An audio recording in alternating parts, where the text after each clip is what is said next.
11 মাস খুব ভালো ভালো কাজ করছি, এখন রমজান মাস আইছে, চলো দুই বাপ বেড়া 1 মাসের জন্য চিল্লাই চলে যায়। চলো, না গেলে তো আমাকে মানুষ শয়তান করবে।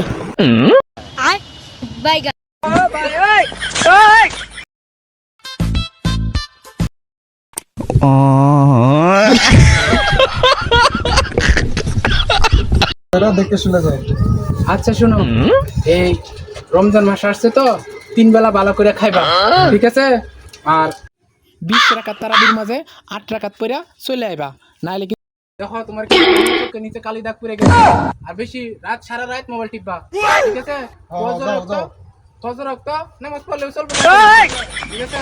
আর ভালো করে এই যে আমাদের এই পাড়ার যত মানুষ আছে, হ্যাঁ, শাহিনের বউ আছে না, শাহিনের বউ আর শাহিনের লগে ঝগড়া লাগাই দিবা।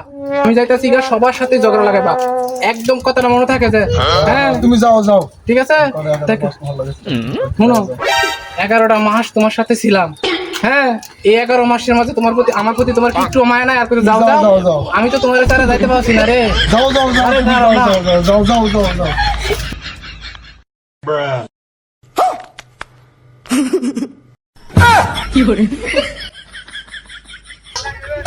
বা বহুত ভালো ভালো হয়ে থাকিও।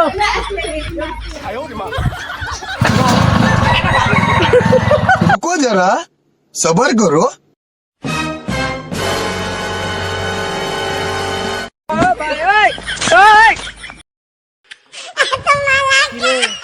এত লেখাপড়া করে কি হবে?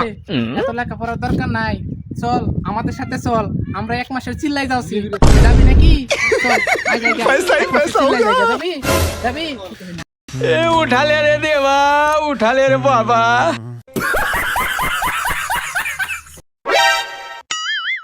ओ बेटा मौज कर दी, हाँ मौज कर दी।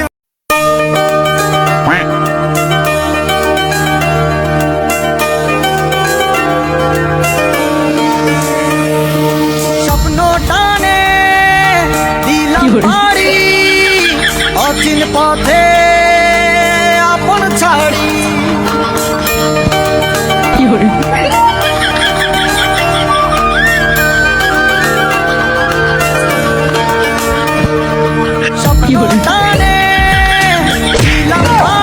আসসালামু আলাইকুম ভাই, থাকেন, আমরা চলে যাচ্ছি। আমি গেলে কিন্তু ভালো হবে না, আমার কথা শুনেন। যদি আপনি মনে করেন যে 500 টাকার মধ্যে টাকা দিবেন, আপনার বুঝতে পারছেন, বেশি করে যাবেন। ও আরেকটা কথা, মুডেও কিন্তু ভালো করে গাড়ি ঠিক করা যাবে না, ভালো করে ঠিক করে দিলে আরেকদিন কিন্তু মানুষ আইতো না, নাহলে আপনি কিভাবে খাবেন? ভালো করে গাড়ি ঠিক করাই যাবে না, ঠিক আছে? আর এই গাড়ি ঠিক করতে চোখের নিচে কালো দাগ পড়ে গেছে, আপনি কিন্তু বেশি দিন করবেন না, ঈদের দিন চলে আসবেন। আরেকটা কথা, আনারুলের গাড়িটারে নষ্ট করে দিতে হবে। কই কি রে, মুই পাম কি করে? দেখো শোন, আমি চলে যাচ্ছি, তুই কিন্তু কাজ করার দরকার নেই।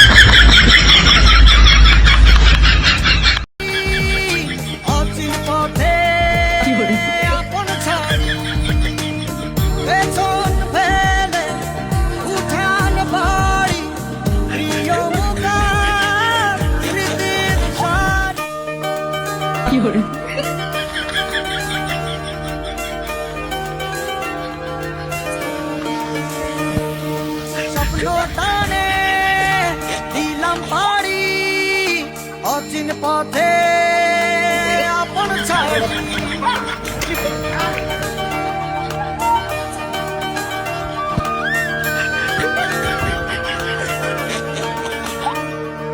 স্বপ্ন টানে দিলাম পাড়ি অচিন পথে আপন ছাড়ি।